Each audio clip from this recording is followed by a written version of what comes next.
ഹുബ്ബ് കൊണ്ട് പരാജയപ്പെടില്ല. ഇന്നലെ രാത്രി പലരും ഉറങ്ങിയിട്ടില്ല, ഇന്നലെ സ്വാലിഹീങ്ങൾ ഉറങ്ങിയിട്ടില്ല. ഹബീബായ തങ്ങൾക്ക് ജന്മം നൽകിയ ഒരു 12 എന്ന് വിചാരിച്ചിട്ട് അത് ഹുബ്ബാണ്. അങ്ങനെയാവണം. ഉറങ്ങാത്ത മറ്റൊരു ടീമുണ്ട്.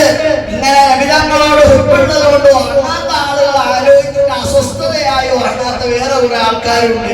അൽഹംദുലില്ലാഹ്, അല്ലാഹ് കൂട്ടത്തിനെ നമ്മളെ പെടുത്തിയില്ലല്ലോ. അൽഹംദുലില്ലാഹ്, അൽഹംദുലില്ലാഹ്, അൽഹംദുലില്ലാഹ്. അപ്പൊ അതുകൊണ്ട് ഹബീബായ തങ്ങളെ നമ്മൾ സ്നേഹിക്കണം. എങ്ങനെ വേണമെങ്കിലും സ്നേഹിക്കാം.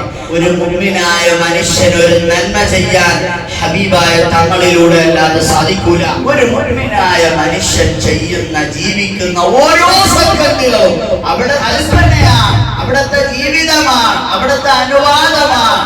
അതുകൊണ്ട് ഹബീബായ തങ്ങളെ കണക്ട് ചെയ്യണം. മുഹമ്മദ് എന്നതൊരു ലഹരിയാണ്, ലഹരി ആവണം, പരാജയപ്പെടൂല.